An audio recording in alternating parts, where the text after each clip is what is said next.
ආයිබෝවන් සුපුරුදු විදියට සුපුරුදු ලෙසටම පොලිචට් ඔබ ළඟට.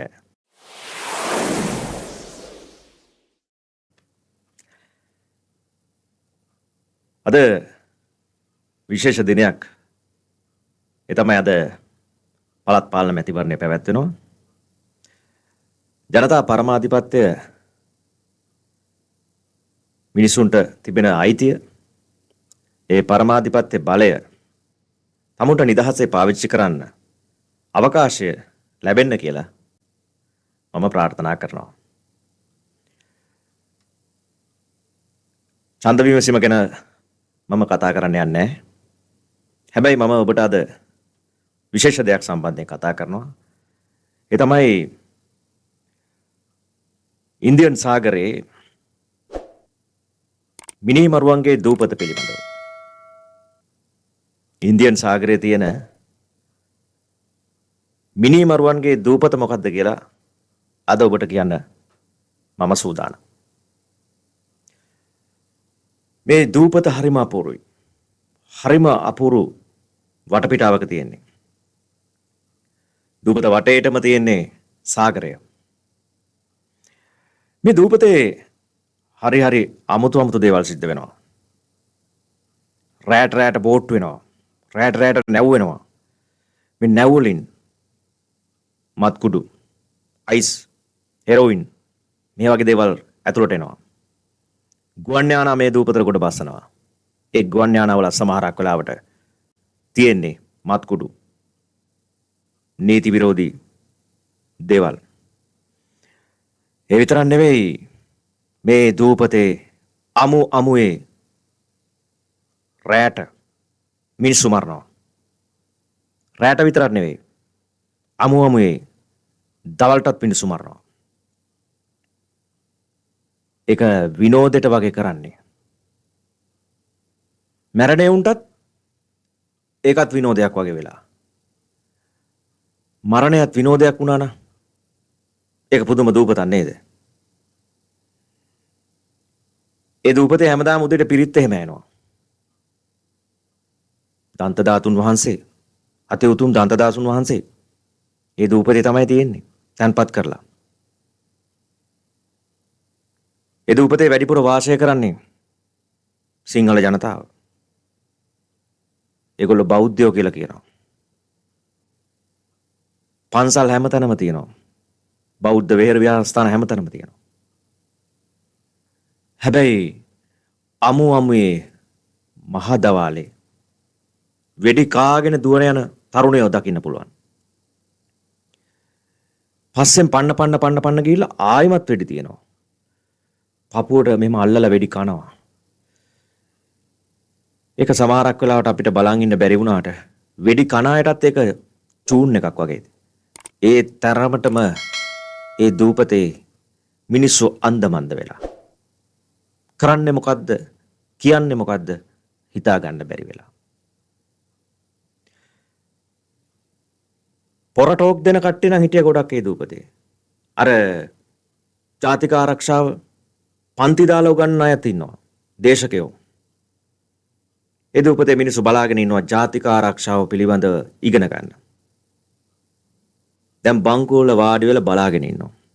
හැබැයි වැඩේ කියන්නේ ඒ ජාතික ආරක්ෂාව පිළිබඳ දේශකයෝ දැන් හොයා ගන්නවත් නැහැ. අහෝ, මේ ඉන්දියන් සාගරයේ අමුතු දූපතට වෙච්ච දේ. ඔබට තේරෙනවා මේ දූපත කොහෙද, මොකද්ද, නම මොකද්ද කියලා. ඇත්තටම දැන් මේ සිදුවෙන සිදුවීම් දිහා බැලුවහම අපිට පේන්නේ අර මිය යන එකත් මරණය කියන එකත් දැන් ඒක බොහොම ආතල් එකක් දෙන දෙයක් වගේ වෙලා. දැන් විවිධ කතා කියයි. කෙනෙකුට වෙඩි තිබ්බට පස්සේ දුවගෙන යනවා ආයිමත්. මම දැක්කා ඊයේ සිදුවීම, ඔබ දකින්න ඇති. බස් රථය, පාරේ යන බස් රථයක් පාර මැදින් යන්නේ. බස් රථයක් අත දාලා ටක් ගාලා පැනලා යනවා පාරෙන්. බස් රථයත් බොහොම අමාරුවෙන් නතර කරගන්නේ. ඊට පස්සේ ආයේ එන වටයක් ගහලා ඇවිල්ලා ආයේ මේ මිනිහයාට වෙඩි තියනවා. අඩු ගානේ ඌට යම් කිසි වෙළඳ සැලකට හරි කොහරි තැනකට රිංග ගත්තා නම් ජීවිතේ බේර ගන්න තිබුණා. ඔහුත් ඒ නිකන් වීඩියෝ වෙඩි කණ්ඩ කැමැත්තෙන් හිටියා වගේත් පේනවා. මං හිතන්නේ එහෙම නොවෙන්න පුළුවන්. මං ඒ අර්ථය දෙන්නේ යම්කිසි ගැඹුරක් ඇතිව. මොකද අයිස් කුඩු වගේ මත්ද්‍රව්‍ය භාවිතා කරලා යන්නේ කොහෙද කරන්නේ මොනවද කියන්න බැරි නැත්තම් තනිවුණු වෙනමම ලෝකයක ජීවත් වෙන තාරුණ්‍යයක් කාලකන්ණි තාරුණ්‍යයක් දැන් අපේ රටේ තියෙන්නේ. පුංචි දෙයකටත් අර පොඩි කාලේ සෙල්ලම් පිස්තෝල වලින් වෙඩි තියා ගන්නවා වගේ දැන් අමුමේ දවල්ද රෑද වෙලාව තැන අදාළ නැහැ. වෙඩි තියා ගන්නවා. උසාවි සංකීර්ණෙත් වෙඩි තියා ගන්නවා. ලංකාවේ කිසිම තැනක් ආරක්ෂිතයි කියලා අපිට දැන් කියන්න බෑ. ඇතරම පුංචිම හෝ රණ්ඩුවක් නැත්තම් කෙනෙකුට බයින්නත් බයයි දැන්නට පස්සේ ඇවිල්ලා වෙඩි තිබ්බොත්. දැන් මේ තරමටම සිවිල් ජනතාව අතර අවියාවුද තියෙන්නේ කොහොමද? එතනයි ප්‍රශ්නේ තියෙන්නේ. අපිට සාමාන්‍යයෙන් දැන් මාකට් එකේ පිටකොටුවට ගිහිල්ලා පළවෙනි හරස් වීදි නැත්නම් දෙවෙනි හරස් වීදියට ගිහිල්ලා අර සෙල්ලම් පිස්තෝල ගන්න වගේ අපිට තුවක්කු ගන්න පුළුවන්ද? කඩවල් විකුණන්න තියෙනවද දැන්? ඉදිරියේදී එහෙම වෙන්න බැරිත් නෑ මං හිතන විදිහට යන විදිහට. මොකද අවියාවුද සහ ඒවට අවශ්‍ය උණ්ඩ නිදහසේ ගන්න පුළුවන් රටක්ද මේක? කොයිතරම් භයානකයිද? අපි දන්නවා අතීතයේ මිනිස්සු රණ්ඩු වුණාම නැත්තම් ගෝරි ගියාම පිහියෙන් තමයි යනගත්තේ.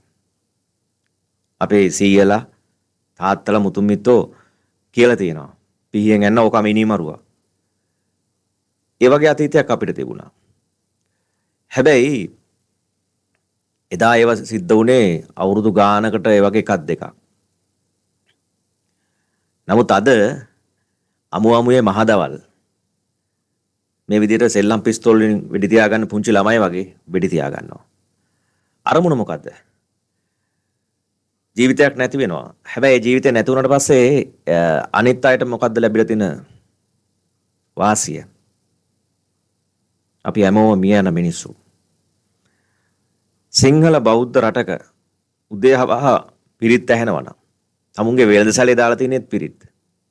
හැබැයි ආධ්‍යාත්මයේ තමුගේ හිතේ බෞද්ධ දර්ශනේ දසමකයක් නැත්තම් මේ පුංචි වැලිකටයක් තරම්වත් ධර්මයක් අපිට තියෙනවද ආගමක් තියෙනවද? ඒ වුණාට අපි පොඩ්ඩ නැත්තම් පුදුම ශ්‍රද්ධාවක් එක්ක දඟලනවා.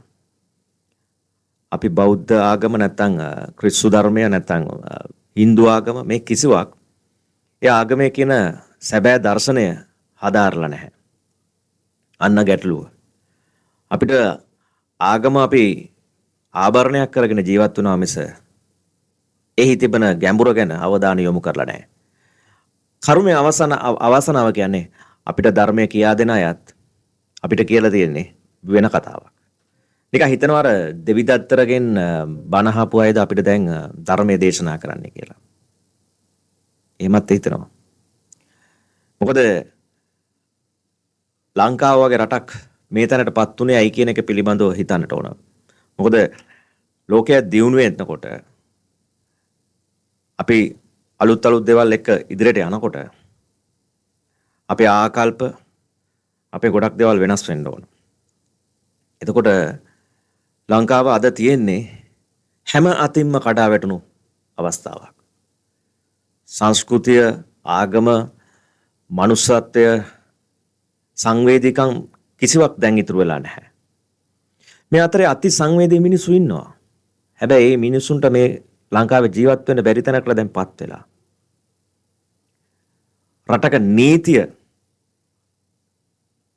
නිසියාකාරයෙන් ක්‍රියාත්මක කරන්න බැරි නම්, රටකේ ආරක්ෂාව නිසියාකාරයෙන් ක්‍රියාත්මක කරන්න බැරි නම් පාලකයන් කොයිතරම් අසමත්ද? බිඳ වැටුණු මේ දේශය යලි ගොඩනගා ගන්න ඇවිත් ඉන්න අය මොනවද දැන් කරන්නේ? මාස ගණනක් ගත වෙලත් රටක ජාතික ආරක්ෂාව තහවුරු කරන්න බැරි නම් මම හිතනවා දැන් කාන්තාවකට මහපාරක දවාලක යන්න පුළුවන්ද? පිස්තෝලේ දික් කරලා වාහනයක දාගෙන ගිහලා දූෂණය කරලා දාන්න පුළුවන්. ඉදිරියට ඒකත් වෙන්න පුළුවන්. බැරි කමක් නැහැ. වෙනවත් ඇති දැනට. ඒ තරමටම පිරිවුණේ කොහොමද? ආරක්ෂකාංශවලට මේවා ඇයි අහු නොවෙන්නේ? ඒගොල්ලන්ට ඉවක් නැද්ද? කවුරුද මේවා කරන්නේ? මේව පිළිබඳව. මොකක්ද මේ රටේ දැන් තිබෙන ආරක්ෂිත තත්ත්වය? යුද්ධය තිබුණ කාලෙත් අපි දැක්කේ LTT සංවිධානයේ බෝම්බ පිපිරීම විතරයි ගොඩක් වෙලාවට. සාමාන්‍ය පුජ්‍යලයන්ගෙන් පරිගැනීම් එහෙම වාර්තා වුණේ ඊටම අඩුවෙන්. නමුත් දැන් පුංචි වචන හුවමාරුවක් වුණා නම් පවුදාට ඇවිල්ලා වෙඩි තියලා යනවා. මේ ආයුධ කොහොමද මේ ජනතාව අතරට ගියේ? මේවා එන්නේ කොහෙන්ද? මේවට පතුරන් කොහෙන්ද ලැබෙන්නේ? උණ්ඩ ලැබෙන්නේ කොහෙන්ද? මේ ගැන හිතන්නට ඕන. කනගාටුයි. ඔන්න අපේ තත්ත්වය. මේක දැන් මිනිමරුවන්ගේ දේශය වී හමාරයි. අදට පොඩි චැට් වලින් අපි සමුගන්නවා. ඔබේ අදහස් අපිට කමෙන්ට් කරන්න. මේ දූපත මිනිමරුවන්ගේ දේශය බවට පත් වී හමාරයි. අපිව සබ්ස්ක්‍රයිබ් කරන්න. දිගටම මැදමාවතත් එක්ක ගමන් කරන්න. අපේ සාමූහිකට එකතු වෙන්න. එහෙමනම් ගිහින් එන්න. ජය වේවා.